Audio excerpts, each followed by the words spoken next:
మీనరాశి వారికి 2026 ఏ విధంగా ఉంటుంది?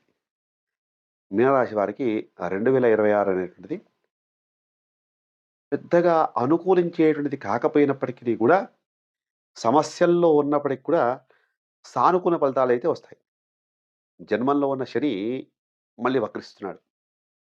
అది జూలై నుంచి అంటే 2026 జూలై నుంచి డిసెంబర్ వరకు వక్రిస్తున్నాడు. కానీ మీ రాశిలో ఉంటున్నాడు.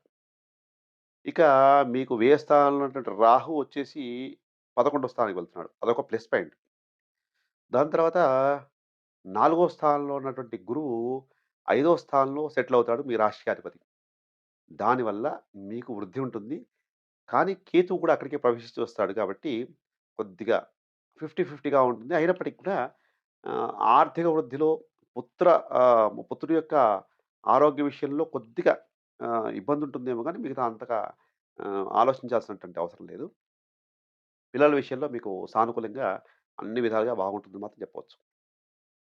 ఇక మీనరాశిలో ఉన్నటువంటి వారు జాగ్రత్తలు అంటే వాహనాల మీద వెళ్ళినప్పుడు జాగ్రత్తలు తీసుకోండి. లేకపోతే చాలా ఇబ్బంది పడతారండి ఈ సంవత్సరం. ఇక రుణాలు తీర్చేటువంటి ఆస్కారం అయితే కనిపిస్తుంది. ఇంత ఏళ్ళనాడు చిన్నప్పటికి కూడా ఆరోగ్య విషయంలో ఖర్చు బాగా చేస్తారు. లగ్జరీ ఐటెమ్స్ కొనడం ఈ సంవత్సరం మంచిది కాదు. అంతే కాకుండా నూతన వాహనాలు కొనకుండా ఉంటే మంచిది. దానివల్ల ఎందుకు కొన్నామా, పాతదెందుకు అమ్మేశామా అనే పరిస్థితికొస్తుంది. అదొక ఆర్థిక నష్టం కింద చూడవచ్చు. ఇక పిల్లల యొక్క విద్య, విదేశీయానం, విదేశ విదేశంలో ఉద్యోగం. ఇవి మీకు అనుకూలంగానే ఉంటాయని చెప్పవచ్చు.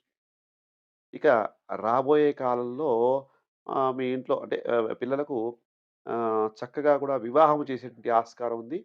వారు పిల్లల ఆరోగ్యంపై బాగా ఖర్చు పెడతారు. అదేవిధంగా తల్లి ఆరోగ్యం మీద కూడా బాగా ఖర్చు పెట్టే పరిస్థితి ఉంటుంది ఈ సంవత్సరం. ఆర్థిక విషయాల్లో జాగ్రత్తగా ఉండి, లగ్జరీ ఐటెమ్స్ విషయంలో జాగ్రత్తగా ఉండండి. ఈఎంఐలు, నెల వాయిదాలు చాలా కట్టడం ఇబ్బందయిపోతుంది కాబట్టి జాగ్రత్తగా ఉండడం చాలా మంచిది. జన్మ జాతకంలో గనక దశాంతర్దశల్లో ఏం నడుస్తుందో ఒకసారి చూయించుకొని, వాటికి సంబంధించిన గనక శాంతులు గనక చేసుకుంటే, మీకు ఎక్కడైతే మీకు ఆగిపోతున్నారో, మీకు ఏదైతే ఇబ్బందుంటుందో, దాని నుంచి మిమ్మల్ని బయట పడేయడానికి మనకు జపశాంతులు ఉపయోగపడతాయి. కాబట్టి ఆ విధంగా మీనరాశి వారు ఈ యొక్క 2026లో ఏదున్నప్పటికి కూడా మనోధైర్యంతో ముందుకు వెళ్ళండి. భగవదానుగ్రహం చక్కగా ఉండాలని కోరుకుంటూ, ఈ యొక్క 2026 బాగా గడవాలని కోరుకుంటున్నాను. శుభం.